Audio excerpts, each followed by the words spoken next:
Yo, folks, Coach Bryant, Coach Dale here. We've been getting some questions about the House of Pain. It's coming up starting December 6th. Excited. Super excited about it. Year 12 of the program.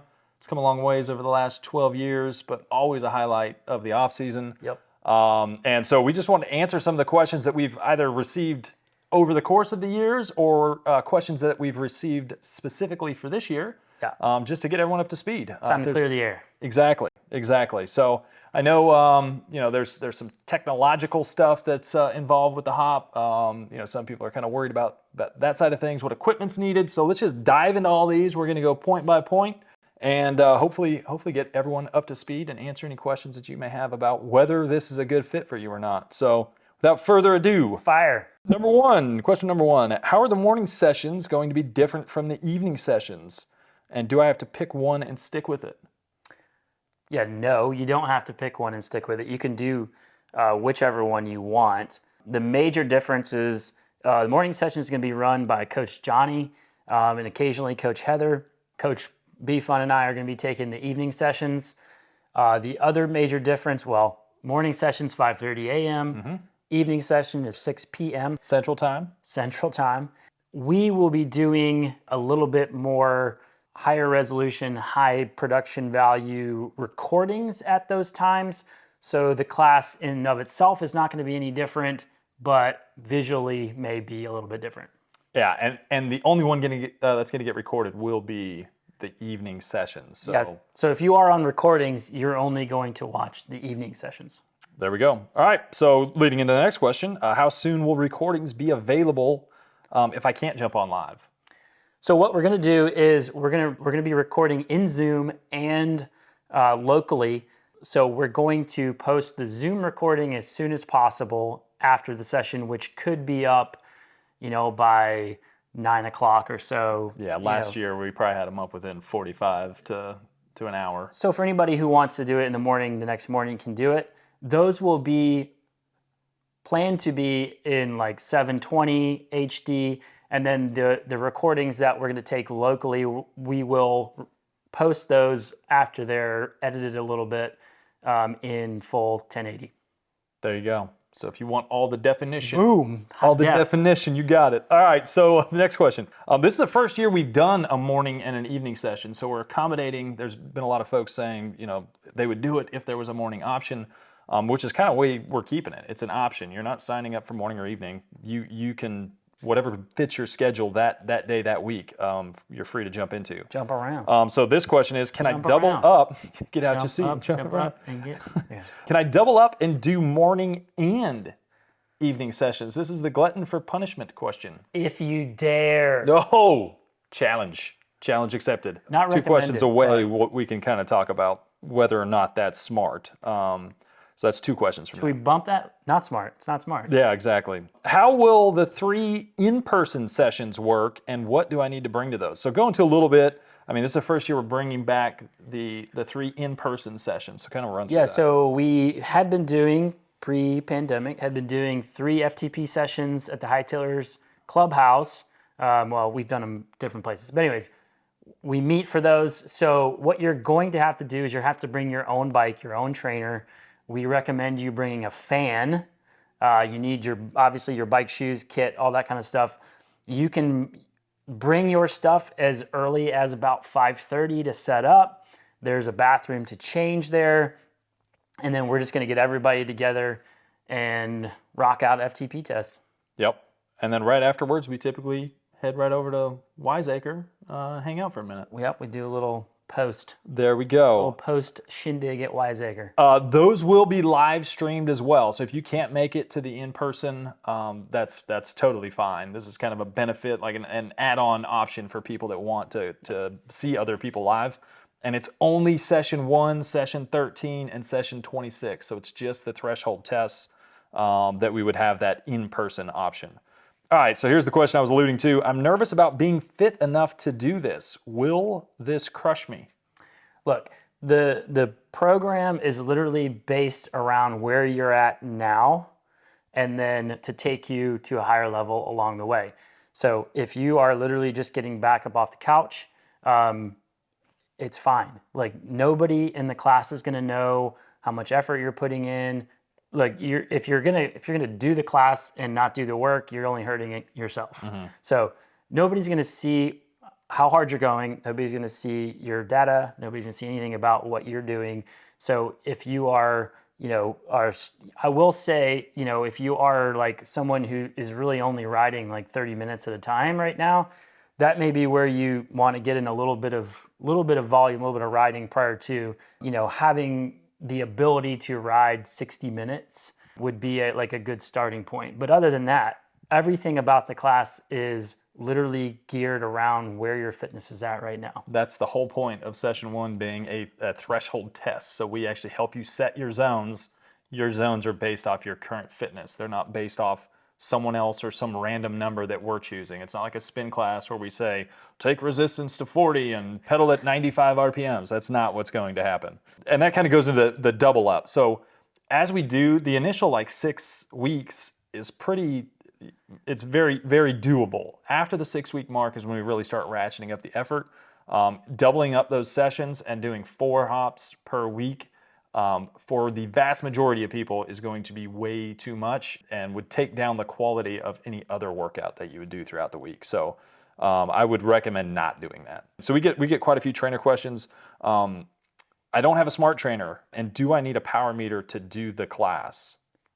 Yeah, neither. You don't need either. We started the class on fluid trainers. So like if you don't have a trainer yet, that would be the minimal recommendation, but you can do it on a mag trainer or wind trainer. But a fluid trainer would be the kind of lower recommendation there. But you do not need a smart trainer, and you do not need a power meter. We have a lot of athletes that use heart rate or even can go on perceived exertion alone. When we put out the plan, and we'll kind of probably talk about that, but when we put out the plan, you have a choice of doing the power-based plan, a heart rate-based plan, or or just going by perceived exertion based on the zones that we're in. So you don't need either to get a ton out of the class. Exactly. And there's so much, and I think that's kind of the difference between just doing a program. There's a lot of good programs out there. We've said this over the years. There's a lot of good training programs that are going to take you from beginning of December to the middle of March. But where we feel this program's a lot different is there is so much of the technique, the efficiency, the body position, the mechanics, the neuromuscular stuff, the mental adversity stuff, the learning how to pace yourself stuff. There's just so much to that you get from the class and from listening to the feedback from the coaches and following along that really takes the whole thing up a notch. So there's so much value just in that, not even on pegging the numbers to the T. It's all the nuancy things about cycling that you'll never ever get taught or learn unless you're talking to somebody who's been through it or a coach that knows what they're talking about. All right, next one. I'd like to sign up, but I'm afraid that it's not for me. I'm afraid that if it's not for me, that I'll have wasted all my money. Is there a way to try it out for free? Yeah, sort of. We give a 30-day guarantee. It's kind of guaranteed period. If you don't feel like you're getting your money's worth out of it, we don't want your money. Yep. So if you have an issue with the class, shoot us an email and we'll refund you. Yep. I see that strength work is a part of this. Will I need special equipment, and how does that work? What we're going to do as far as the post-ride work is going to be mostly flexibility. And then the stuff that you're going to have access to as far as the HOP strength program goes, those sessions are with Coach Heather. And realistically, you can do all of that with just simple stuff at home. You can do a lot of it body weight, but it helps to have at least a set of resistance bands, maybe a adjustable dumbbell set, a med ball or a physio ball, a mat to lay on. It's all very basic stuff. You don't need much at all to do that class. And if you're someone who has none of that, you can let us know. We have recorded strength sessions that are just body weight and core based. So we're happy to put that on. You will have access to the entire HOP strength database. So you can literally go in there and search body weight, and all the body weight based videos will pop up. Yeah, there's over 600 total workouts in there. There's a lot. All right, so I have a Peloton bike that I use indoors. Can I ride that? You can. Only if you do the hair whip the whole time.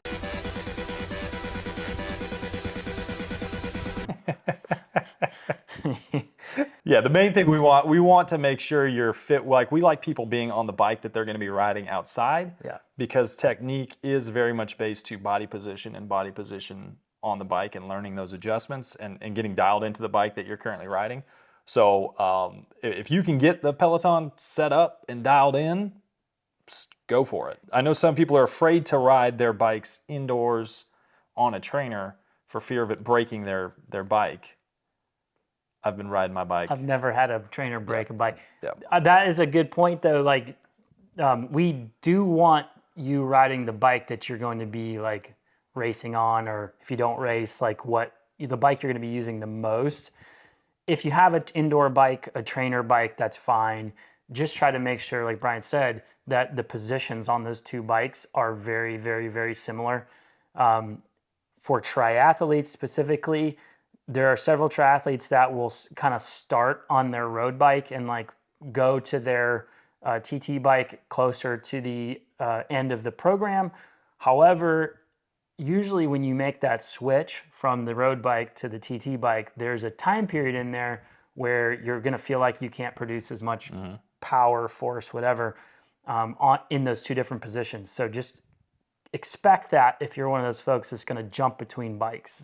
Common one here. I suck with technology. I'm worried I won't be able to figure all this out. How tech savvy do you need to be? So just kind of break into, like, what is the bare minimums that you would need to be able to do this class? A bicycle, Bike, a trainer, anything that can pull up Zoom. anything they pull up Zoom.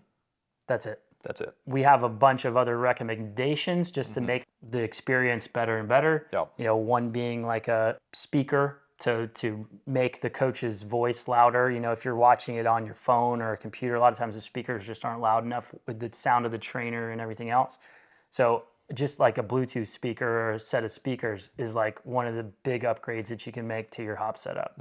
Having video footage of you, so a lot of folks will have video that's broadcasting from the side, and then that way we can actually see you. Your coach is going to watch the hop in gallery mode, and so we're looking at each individual who has a video going, just like, you know, pretty much everyone's done a Zoom before, I think. We're able to see each person and offer live feedback, which is another massive benefit. So if you don't have that, we're not going to be able to provide you with specific cues to you. But we've heard from numerous people, and you know, like those that do the recordings, that say, each time I hear you cue someone else, give feedback, give a pointer, give a tip, so long as I just do my own self-assessment, like, am I rolling my back? Am I hunching my shoulders? Am I tensing up? Is my heel high?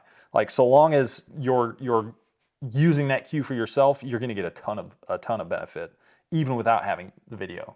And then there's all kinds of other stuff that you can do, but.